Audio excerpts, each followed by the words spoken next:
La idea de la charla voy compartiendo mientras es mostrarles algunos casos, más que todo para que no sea aburrida, y si algunos quieren hacer algunos comentarios, estaría bueno.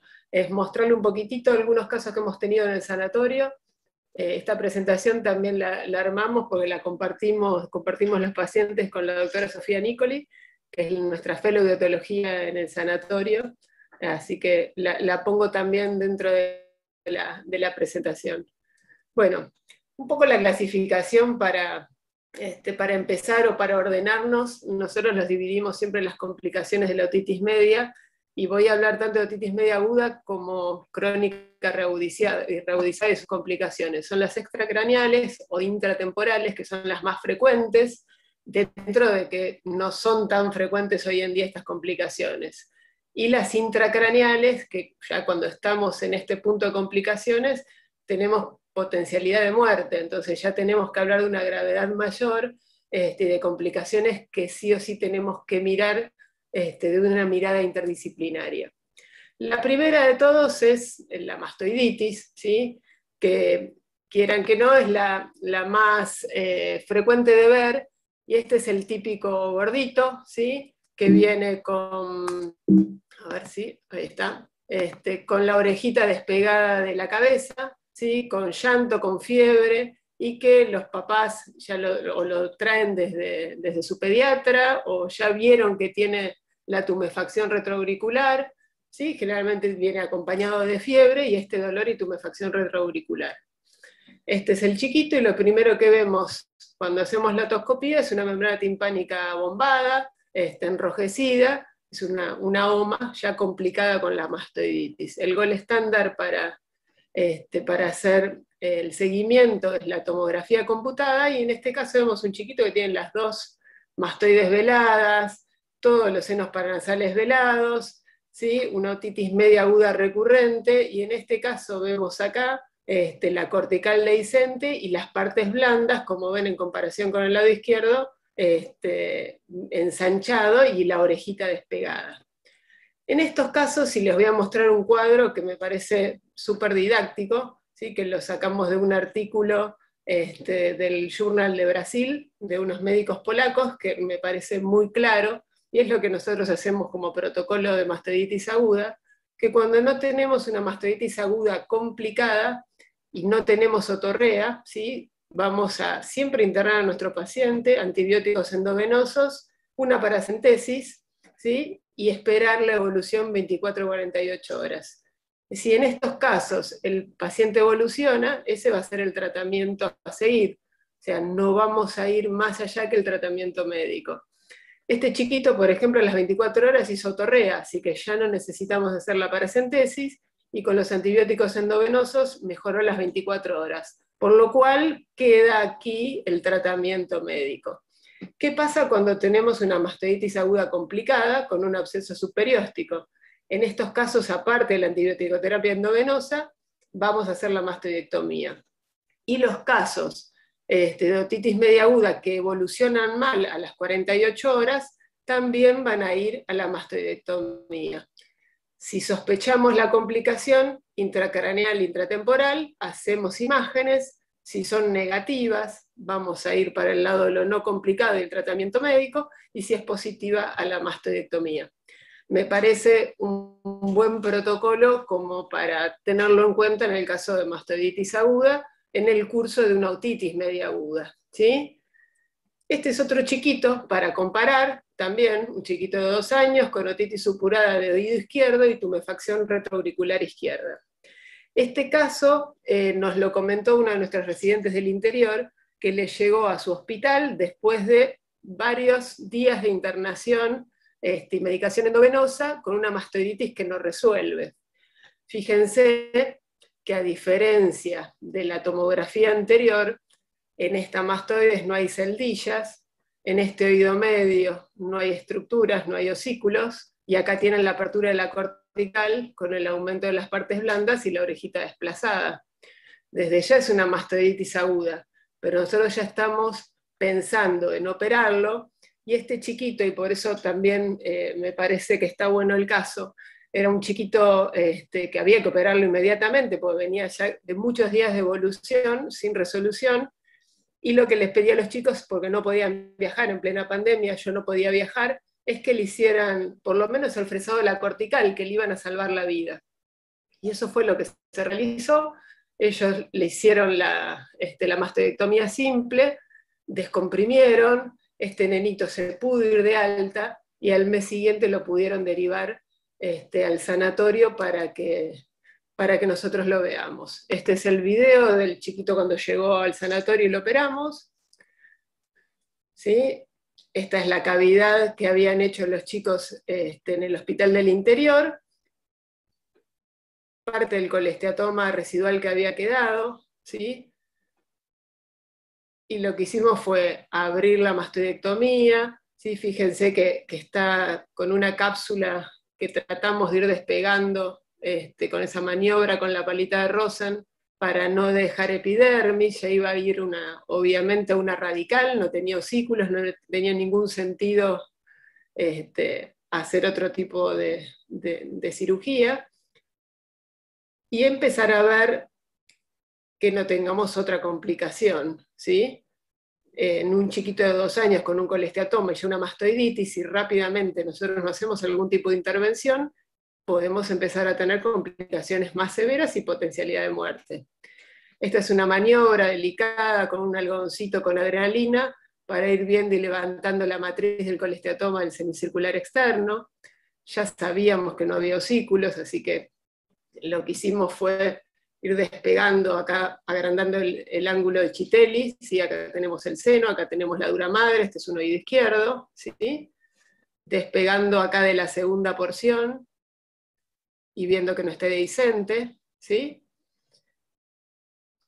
Y como no había osículos y teníamos el resto del oído controlado, es bajar un poco más el muro para poder observar mejor el retrotímpano y después tener un acceso, una vez que le hagamos la meatoplastia, para poder hacerle curaciones. Pero hicimos una mastoidectomía radical, básicamente.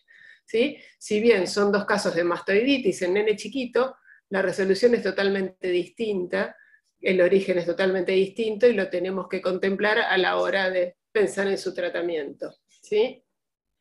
Bueno, el tercer caso que les muestro, fíjense que ya es un chico más grande, 10 años, se presenta febril con tortícolis, tumoración de mastoides y cuello, y un conducto auditivo externo estenosado en forma inflamatoria, pero no podíamos ver la membrana timpánica. Esta es la tomografía, vemos un oído desarrollado, ¿sí? Mastoides desarrollada con sus celdillas no erosionadas, pero hacia la punta de la mastoides vemos acá la apertura de la cortical y el aumento de partes blandas en el cuello, ¿sí? El CAE estenosado en el corte coronal, y acá se ve mejor la colección en el cuello. Este es un absceso de Besol. Lo que hicimos fue lo mismo que haríamos con una mastoiditis, nada más que acá estaba complicada, así que sí o sí iba a mastoidectomía, antibiótico endovenoso, y resuelve, no tenemos que hacer un abordaje de cuello, va a resolver una vez que resolvamos nosotros la patología mastoidea. La siguiente complicación es la parálisis facial. También es diferente la parálisis facial en el curso de una otitis media aguda que en el curso de una otitis media crónica. Esta es una chiquita que les muestro como primer caso, una prematura de 30 semanas, que nos llamaron de la neonatología con una parálisis facial derecha de 20 días de evolución. En ese momento la vamos a evaluar y tenía una OME, así que no tenía fiebre, no tenía ningún foco, se colocó corticoides betamethasona. Esta chiquita anduvo bien, pero a los 40 días hace una parálisis facial contralateral izquierda. Es una nena Pierre-Robin, fisura palatina, imperforación conal y traqueostomizada. La verdad que a esa edad, con la edad corregida incluso, era una bebé muy chiquitita con parálisis facial de un lado y del otro y que necesitábamos resolverlo de otra manera. Esta es la otoscopía de la gordita. ¿Y en qué pensamos? En una segunda porción dehiscente, que cada vez que el oído medio se llena de moco, hace la parálisis facial. Entonces la resolución fue colocarle tubitos. La verdad que colocar tubitos en una bebé de 1 mes y medio prematura fue también un desafío.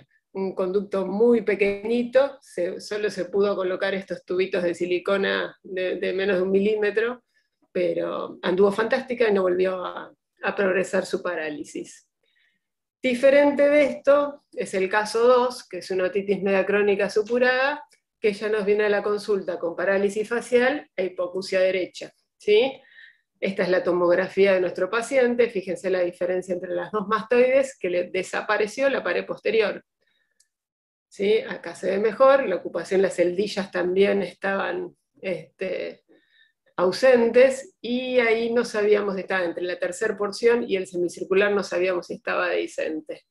Esta es la otoscopía de nuestro paciente, una otitis supurada, no alcanzamos a ver mucho más que esto, mucha epidermis, y esta es la audiometría prequirúrgica. Esta es la cirugía y se las voy a ir mostrando. Claramente es un colesteatoma con una complicación de parálisis facial diferente al primer caso. En estos casos no estamos pensando en la segunda porción, sino en la tercera porción. Fíjense que ya en pared posterior empezamos a encontrar epidermis y sabíamos por tomografía que íbamos a tener el facial comprometido. Obviamente, teniendo una pared posterior que estaba perforada y que teníamos colesteatoma, nuestra idea era hacer una radical, ¿sí? Asimismo, nosotros siempre conservamos la pared posterior hasta el último momento como reparo, ¿sí? La vamos afinando y vamos buscando bien todos los reparos para estar seguros. Fíjense que acá ya estamos sobre la tercera porción, sacando epidermis y tenemos el nervio facial expuesto. Entonces, con maniobras muy delicadas, acá está aumentada la velocidad del video simplemente para no tardarme, pero son maniobras súper delicadas. Ahí sacamos epidermis por arriba y por abajo del nervio facial, ¿sí? La idea era descomprimirlo, sacar todo el colesteatoma y dejar una cavidad libre de epidermis. Acá sacamos el resto de la piel del oído medio y del conducto, ¿sí? Ya que vamos a dejar la cavidad limpia. En este caso también vamos a sellar la trompa de Eustaquio. Como no teníamos osículo, que muchas veces lo hacemos, pero en este caso, si lo hubiera, también están a veces infiltrados. Lo que hacemos es tallar un pequeño osículo de la cortical, ¿sí? ¿Sí? Ahí vemos bien la tercera porción, por debajo y por arriba, ¿sí? Vamos descomprimiéndolo y pasamos ahí también con una maniobra delicada, un algodoncito con adrenalina para ver que no nos quede epidermis por debajo,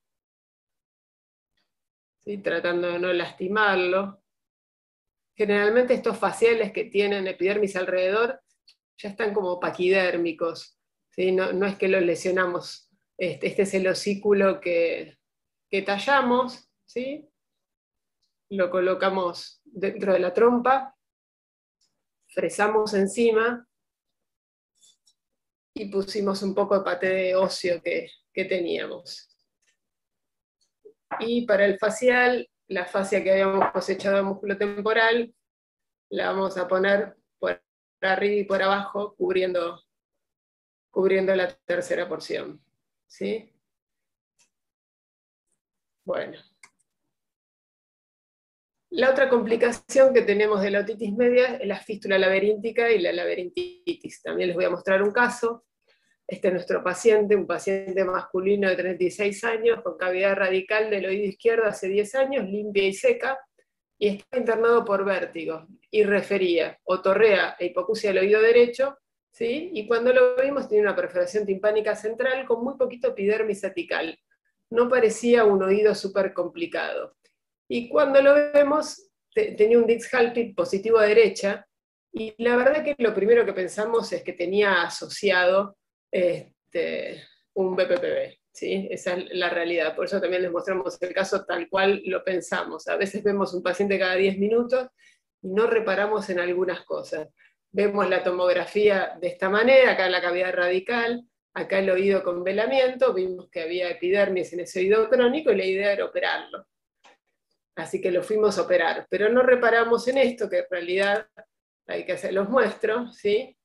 Que es una fístula del semicircular lateral, ¿sí? Y ya se veía por tomografía. Pero la verdad es que nos la pasamos, y con sinceridad se lo decimos. Hicimos la cirugía.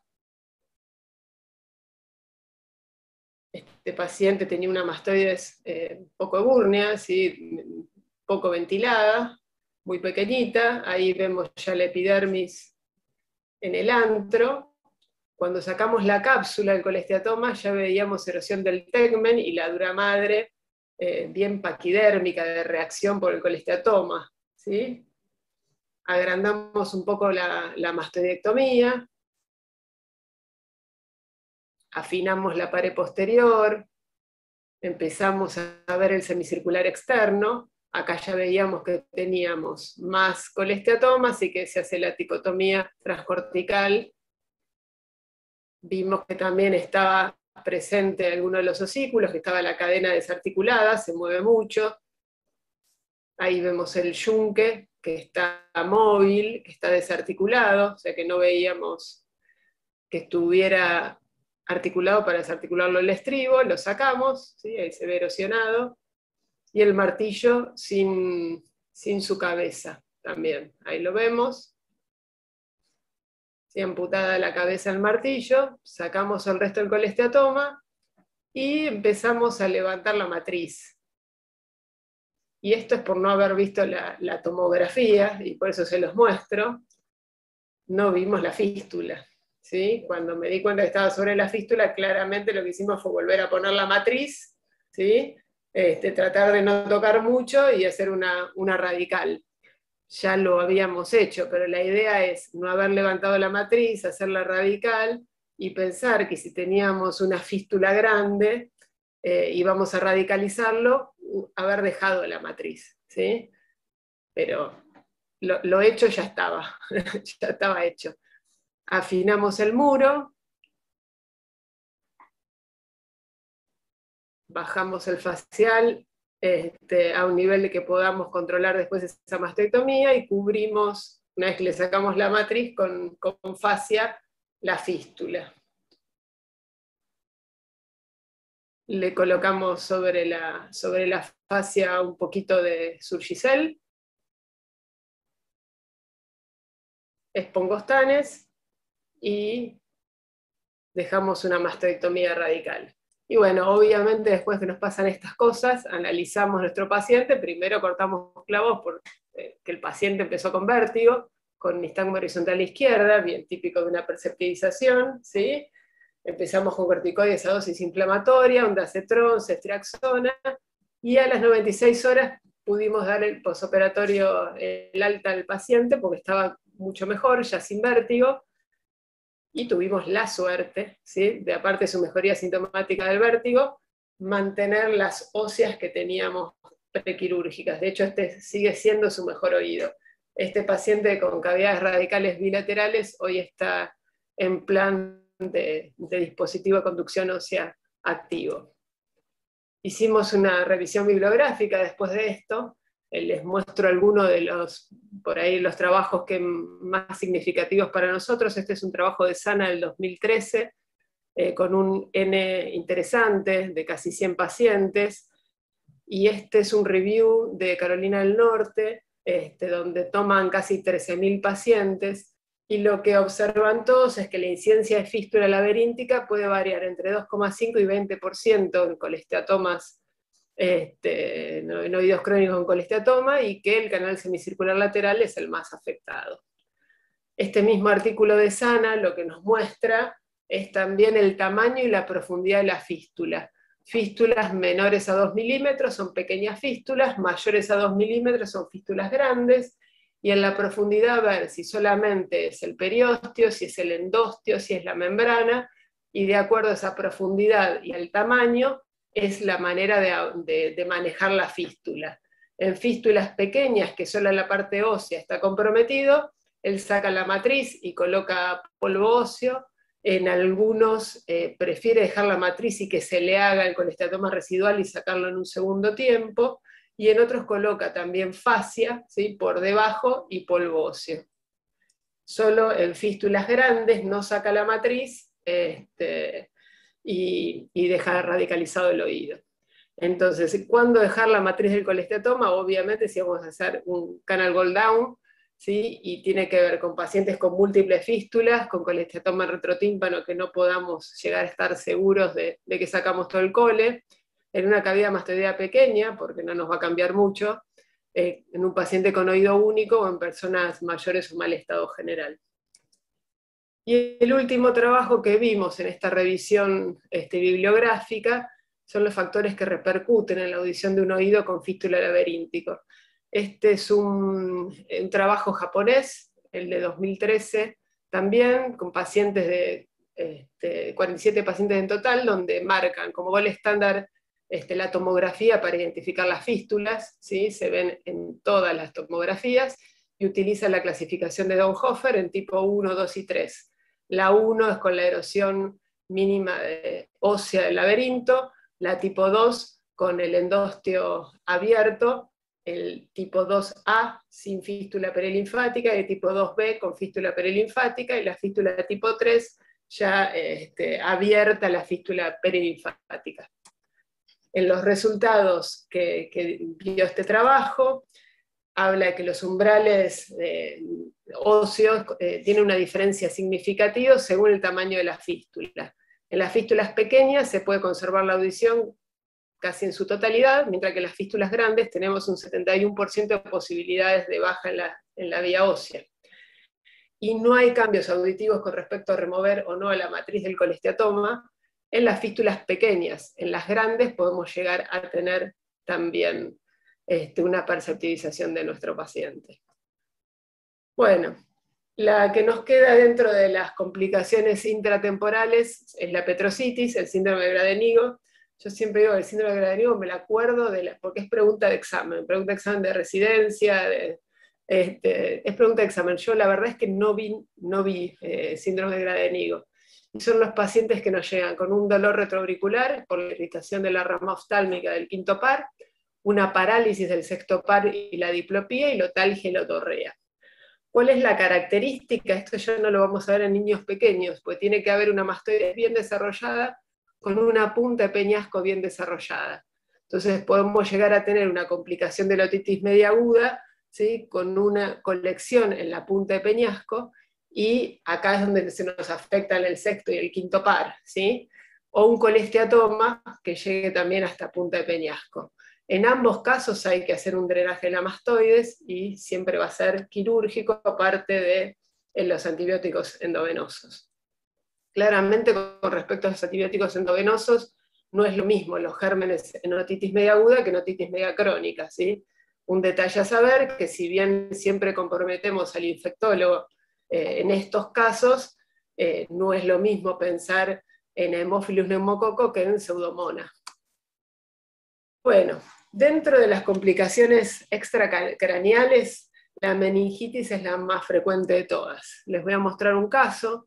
Este es un chiquito de 2 años de edad con retraso del lenguaje, otitis media aguda recurrente, internación por meningitis, y nos lo derivan por sospecha de hipoacusia.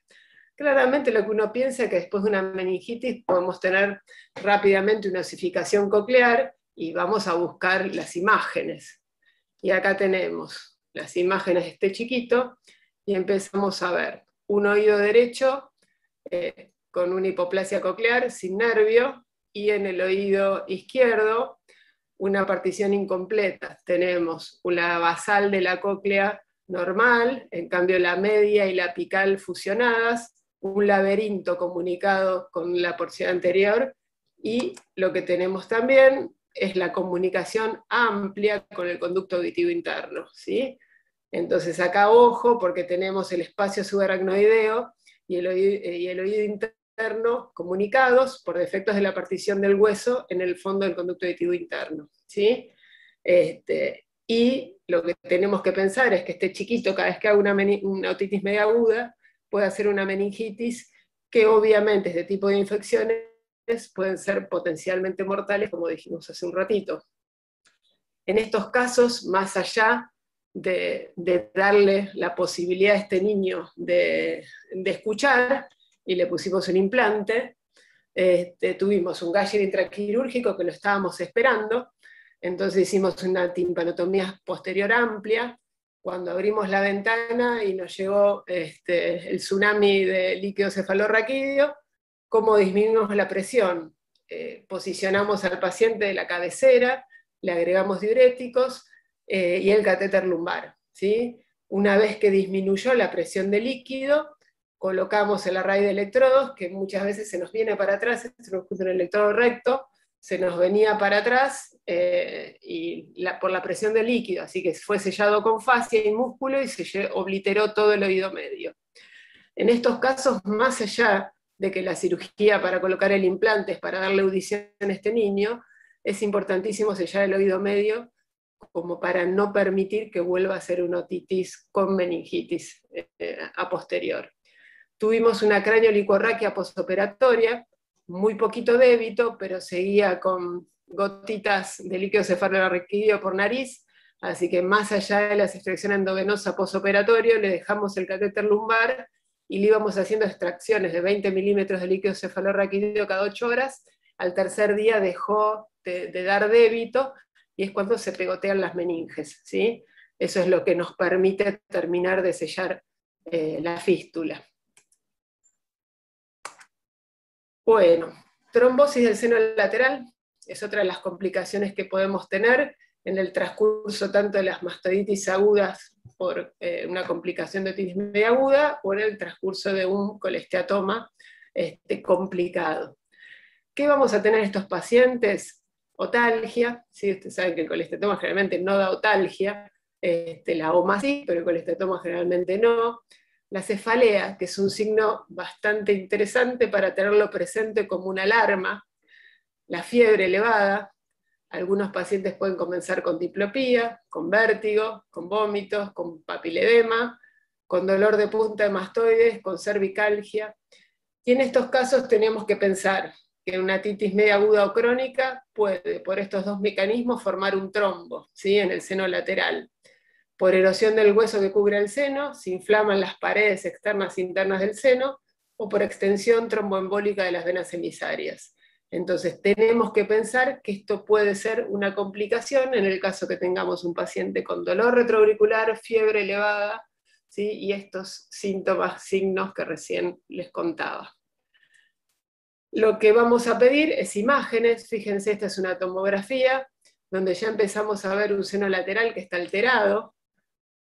Acá está en la resonancia con contraste, y si nosotros le pedimos el tiempo venoso, lo vamos a ver amputado. Entonces, en estos casos, ¿qué hacer? Más allá de la antibioticoterapia y resolver quirúrgicamente la mastoides, vamos a tener un manejo tradicional. Acá le dejo un paper que un poco avala este manejo, que es la antibioticoterapia, la mastoidectomía, y a veces un tubo de ventilación en el caso que sea agudo por una otitis media aguda, y el manejo en discusión, que siempre es motivo de discusión en las mesas redondas de los congresos, que es la anticoagulación y remoción del trombo.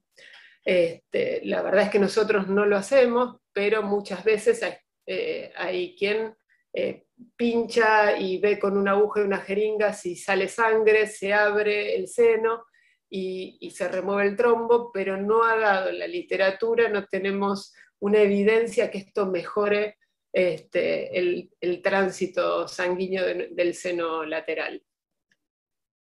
Y por último, los abscesos, ¿sí? Que podemos tener el absceso epidural, el subdural o el cerebral, ¿sí? Donde el ataque de peñasco y cerebro con y sin contraste va a ser de mucha ayuda en el diagnóstico. Los epidurales generalmente lo vemos por contigüidad, ¿sí? Por ruptura del tegmen y la producción del absceso, que generalmente estos son los que se drenan junto con la mastoidectomía. Si bien consideramos que el neurocirujano debe estar presente cada vez que hay un absceso, en estos casos lo termina haciendo el otólogo y drenando a través del tegmen el absceso. El subdural, yo no he visto subdurales, les mostré una imagen donde tenemos el absceso entre la dura madre y la aracnoides, y el cerebral, que generalmente es temporal, aunque puede por vía hematógena tener en diferentes partes del cerebro, y donde sí o sí vamos a necesitar al neurocirujano para la extracción de este absceso. Como conclusiones un poco de la charla, les quiero dejar estos tips, que es la complicación de la otitis media, son potencialmente mortales, por lo cual lo tenemos que ver con otra mirada, tenemos que sospecharla, el paciente debe ser siempre internado, no puede ser tratamiento ambulatorio, la medicación antibiótico-terapia es endovenosa y necesitamos tenerlo internado porque puede tener un desarrollo abrupto y tener complicaciones que debemos resolverlas rápidamente. El manejo va a ser interdisciplinario, no va a ser solamente de otorrinolaringología, tenemos internados, si es un niño o un adulto, en los pisos de pediatría y clínica, involucrar al infectólogo, especialmente neurólogos y neurocirujanos, y también a los imagenólogos. Sospechar complicaciones ante dolor retroauricular y fiebre elevada persistente, utilizar las imágenes de TAC sin y con contraste, resonancia sin y con contraste, y obviamente agregar un estudio vascular si estamos sospechando la trombosis del seno lateral, y ante mala evolución no dudar en que el drenaje es siempre quirúrgico. Bueno, muchas gracias, espero que les haya servido los casos.